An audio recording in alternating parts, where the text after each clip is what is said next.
Hello, we're going to be making some Christmas biscotti today. So this recipe is really straightforward and easy. It takes a little time, but nothing in it is particularly complicated and you don't need any specialist equipment. So it's pretty straightforward and I think you could all give it a go. Biscotti basically means twice baked. It's those really hard biscuits that you have with a cup of coffee. They're made to be dunked in coffee or tea or hot chocolate. But they work really well as an accompaniment to something like a chocolate pot or a chocolate mousse. Normally they've got just almonds in them.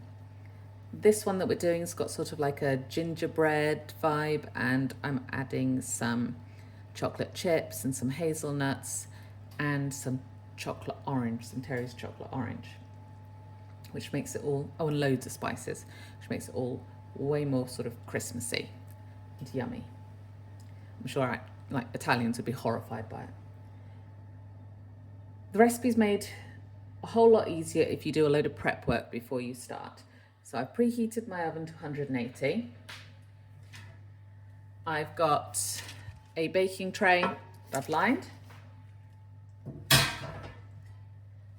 I've melted my butter already because I need this to cool down before I can add it. I've weighed out my nuts and my chocolate, so you can see I've got a mixture of dark chocolate, chocolate orange, hazelnuts and almonds, and it's all chopped up but all quite a chunky chop. There's 150 grams here in total. How you divvy that up is sort of up to you. I've done ever so slightly more almonds than hazelnuts because they're a bit cheaper, to be perfectly honest. And I've gone for a little more chocolate orange than dark chocolate. I think if you just did chocolate orange, it would be a bit much because it's a bit too sweet, but you could just do dark chocolate if you wanted to, but the chocolate orange really does lift it and make it slightly lighter and more Christmassy.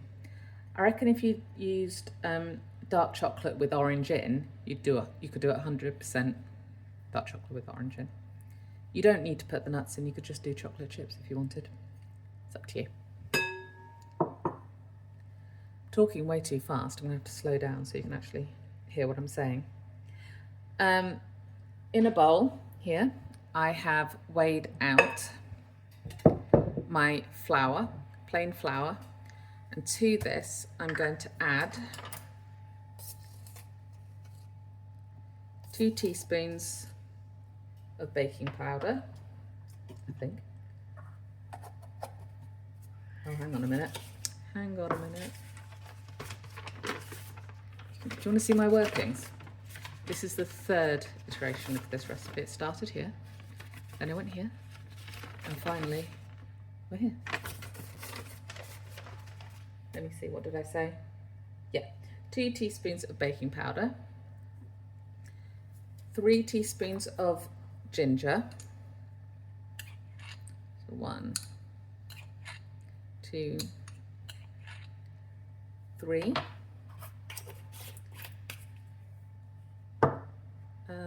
What's next? Hello, Angus. We've got 3/4 of a teaspoon of ground cloves, so half, and then 1/4 cloves.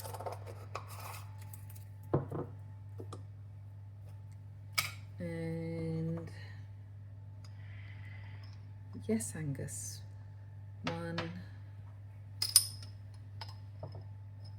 1.5 teaspoons of cinnamon. So you can see there's loads of spice in this. And then 1/2 teaspoon of salt. Oh, that was a horrible noise, sorry. Give that all mixed together. And there's our dry ingredients.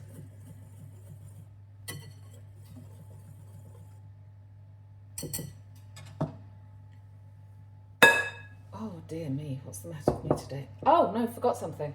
Oh, I'm really not doing very well, guys. I'm sorry.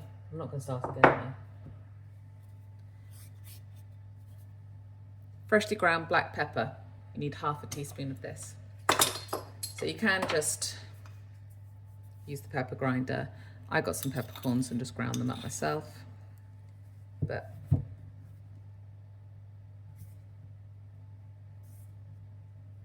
it makes a big difference if it's freshly ground.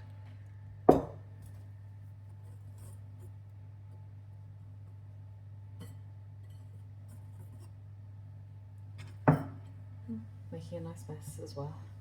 Okay, so that was our dry ingredients. Here we've got the sugar. So there's 100 grams of soft light brown sugar and 70 grams of, this is muscovado, dark muscovado. So you see how dark it is, how much molasses is in there. If you didn't want to do this like this, if you wanted to use just dark brown sugar, just maybe knock down the light brown sugar by 10 grams and up the dark brown sugar, because just to even it out a little bit. It's up to you. But this sort of molasses flavour is going to give you a richness which you don't get from white sugar. Into here we're going to put 1 large egg, and then we're going to separate an egg and keep the egg white. So.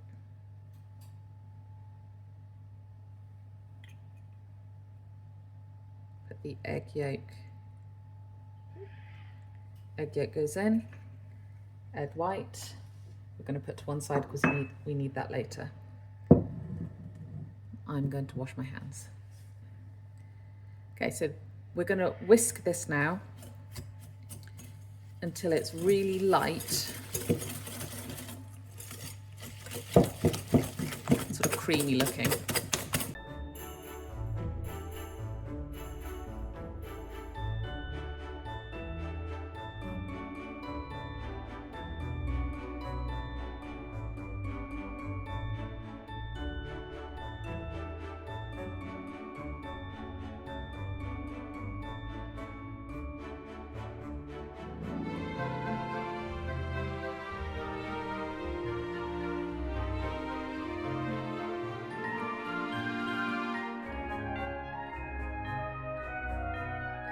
Right, you can tell that muscovado sugar's been in my cupboard since last Christmas. Look how lumpy it is. But this is what we're looking for. So you can see it's gone much, much paler. And we're getting ribbons. So, to this, we are going to add our butter. So the butter has cooled to the point that it's basically body temperature. So we're not going to end up cooking the eggs, coagulating the proteins in the eggs. We're just going to mix it in.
There you go.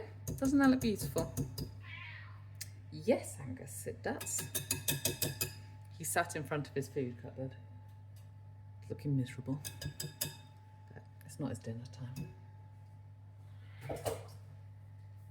We're done with the whisk. We're going to move over to a silicone spatula. Okay, and then we've got our dry ingredients that we whisked together before. They're going to go in. I'm going to do half. Give that a gentle mix in.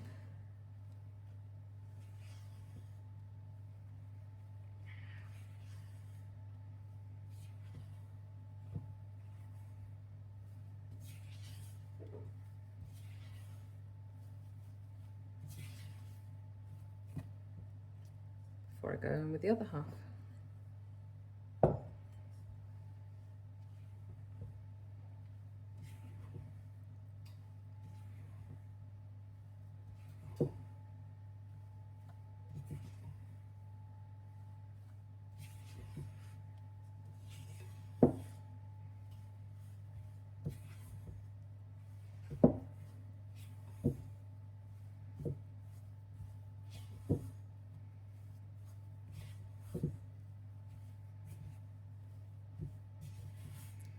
When it's almost mixed in, but not quite, add your add-ins.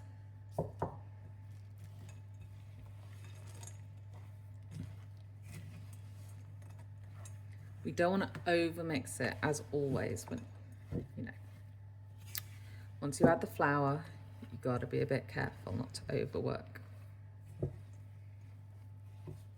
So we want it mixed in, but just mixed in. Down to bottom, turn over.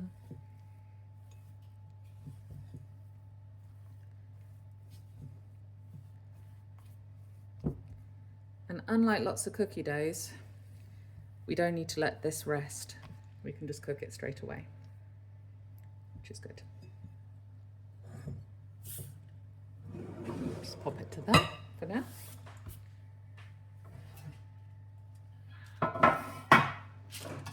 Get my baking tray, just so you can see it. There we go. And we're going to do it into 2 logs. So 1, 2.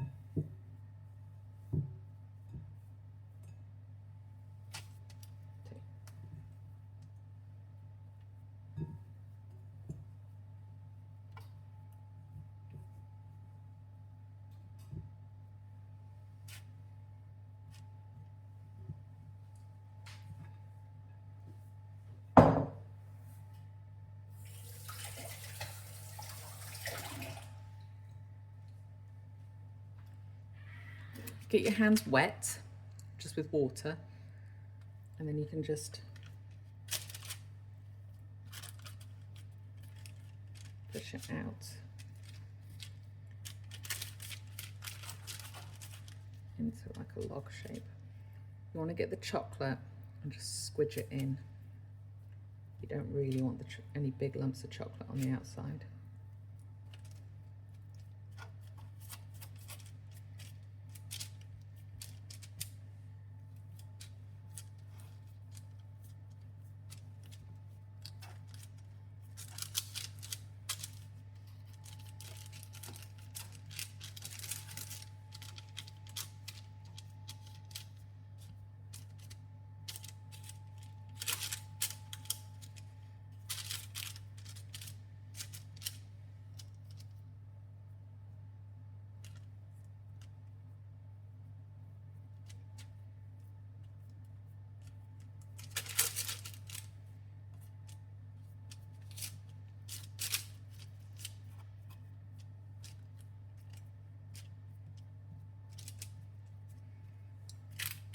Okay, so they should look a little bit like that. Don't worry too much. They're going to spread really badly, so do not worry. Well, they're not going to spread badly, they're going to spread a lot. Remember our egg white from earlier?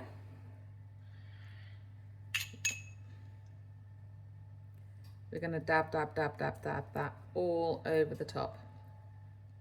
And this is going to act as a glue.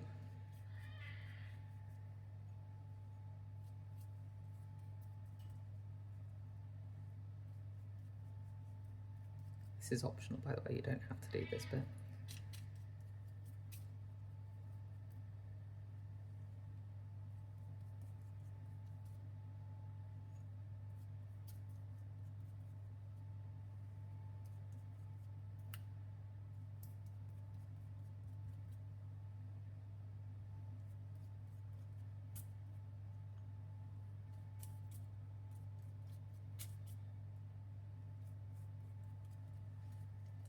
That goes over the top, and then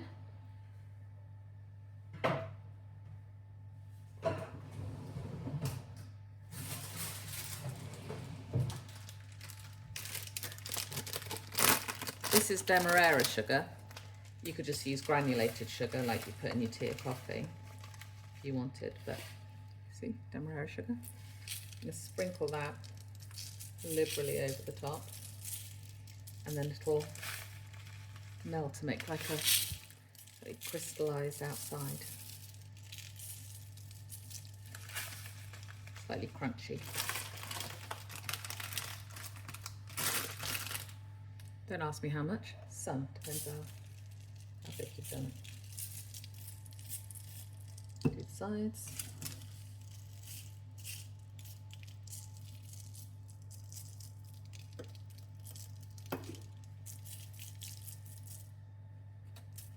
And then these go into the oven. Like I said, is on 180.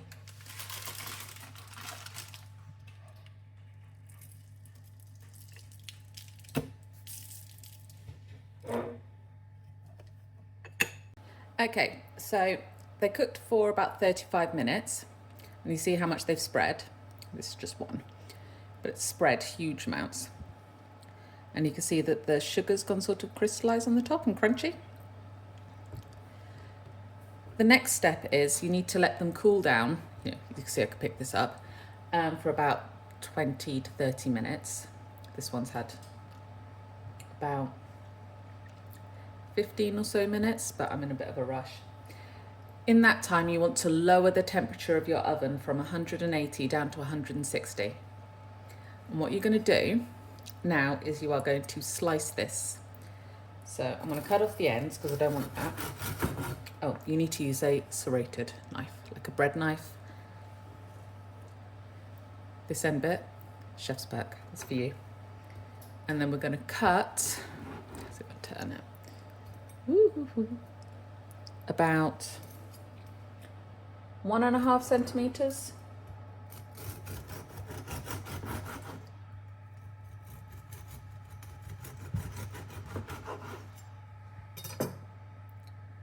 Yeah.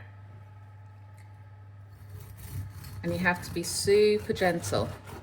If you try doing this while it's hot, the dough in the middle will just all squish together and it won't be very good. You want to use a serrated knife so you're not pressing down, you're sawing backwards and forwards. Because otherwise you just end up with a hard lump in the middle. Again, that in bit, that's for you. So these slices, quite delicate, because it's only just cooked in the middle. What you're going to do is lay them out on your baking sheet. This is the other half. It's going to take 2 baking sheets.